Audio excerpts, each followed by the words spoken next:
Welcome to This Explainer.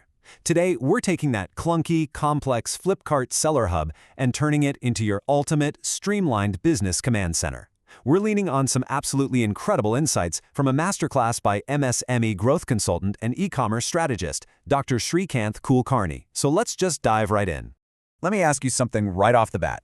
Is your Flipkart profile secretly holding back your sales?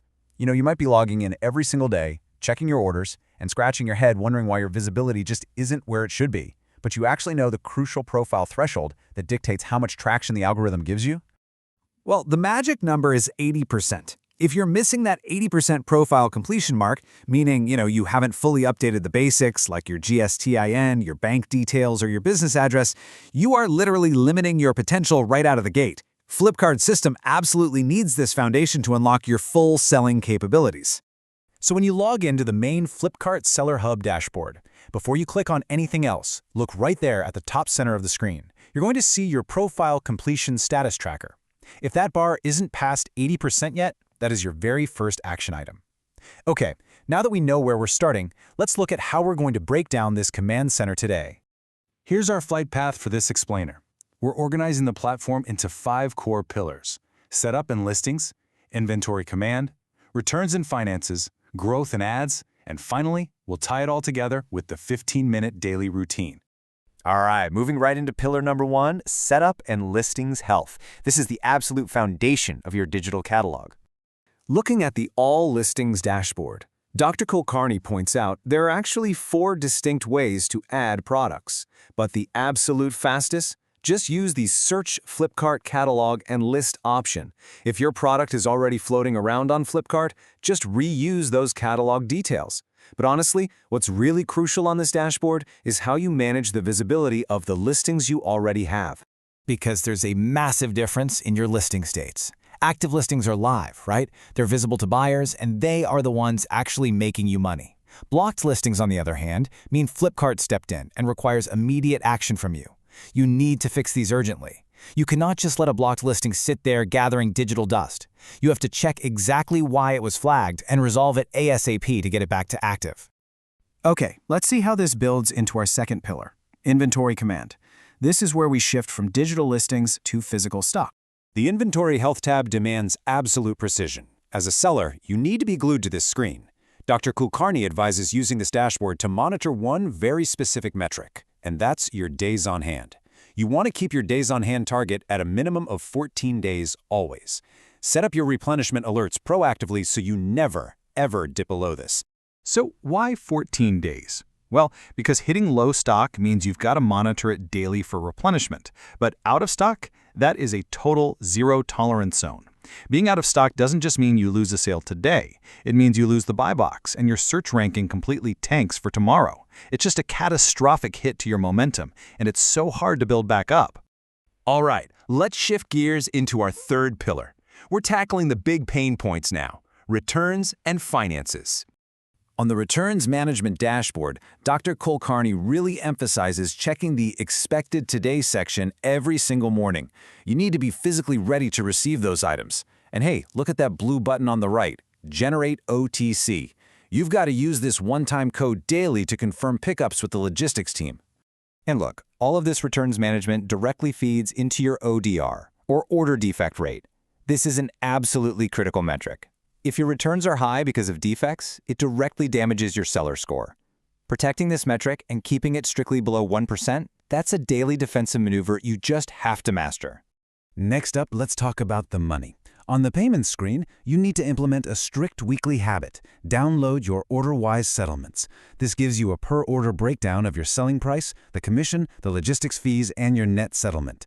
You absolutely have to cross-check what you expected to be paid versus the actual net payouts. You need to know where every single rupee is going. And while we're on the topic of money, here's a really crucial insider pro tip. If items get lost or damaged during logistics, you can file claims with the Seller Protection Fund, or SPF. But, and this is a huge but, those claims must be raised strictly within 7 days. If you miss that 1-week window, you're literally leaving your own money on the table. Let's power up those growth engines now. Moving into our fourth pillar, growth engines and ad insights. When you're running ads in the Campaign Manager, Dr. Kulkarni has this golden rule for us: always sort your campaigns by ROI. Once you do that, you've got to be ruthless. Spot an ad campaign performing below a 200% return on investment, pause it immediately. You only want to funnel your budget into what's actually working.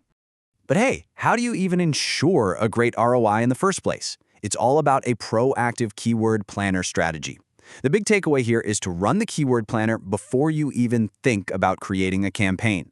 You're hunting for search terms with an estimated conversion rate greater than 1% and an estimated reach of over 500. And then, don't just bid on them, plug those top keywords directly into your product titles and descriptions. It's going to massively boost your organic reach too. So, curious how you stack up against the elite? Let's look at some benchmark data pulled from the Category Research tab. Top sellers are pushing gross sales of 10 to 50 crores a year. Look at their customer return rate. They keep it tightly benchmarked at 10 to 15%. And check out the ad-led sales share. These top sellers are generating 20 to 30% of their gross merchandise value directly from ads. You should absolutely be comparing your own metrics against this table to figure out where you need to scale. Another really powerful growth tool is the Customer Segments tab. You can use this so strategically. Like, if you look at the data and notice your repeat buyers are low, well, that's a huge signal to fix your packaging quality or your follow-up experience. Or if you see that Tier 1 city buyers make up a huge chunk of your customers, boom, there's an opportunity to optimize for premium pricing. Basically, let the customer data dictate your strategy. Okay, now we're going to synthesize all this data into our fifth and final pillar, the 15-minute daily routine. Get ready because here is your rapid-fire pilots checklist. Minutes 1 to 3, check your pending orders, look at returns arriving today, and generate that OTC. Minutes 4 to 6, jump over to inventory. Any low stock alerts? Trigger replenishment immediately. Minutes 7 to 9, head to listings and fix the top issues on any blocked listings. Minutes 10 to 12, review your traffic report. How are your impressions and conversions trending compared to yesterday? And finally, minutes 13 to 15, check your ads dashboard, sort by ROI, and hit pause on those budget-draining campaigns. Boom. In exactly 15 minutes, you've completely commanded your operations for the day. So the crucial takeaway here is that turning your dashboard from just a passive viewing tool into a real active competitive advantage requires some core behavioral shifts. Check it every single morning. Fix blocks within 24 hours. Make downloading settlements and traffic reports a weekly religion. Dive into the Product Quality Insights tool to actually fix the root cause of your returns. And of course, keep those ads strictly above that 200% ROI benchmark. I want to leave you with this really powerful thought, straight from Dr. Kulkarni's presentation. Data dekna enough nahi hai. Data per action lena hi, growth ka secret hai. Basically, just looking at data is never enough. Actually taking action on that data is the true secret to growth. So I have to ask, are you just staring at your dashboard, or are you actively using it to scale your e-commerce empire? Think about it. Thanks for joining me on this explainer, and I will catch you on the next one.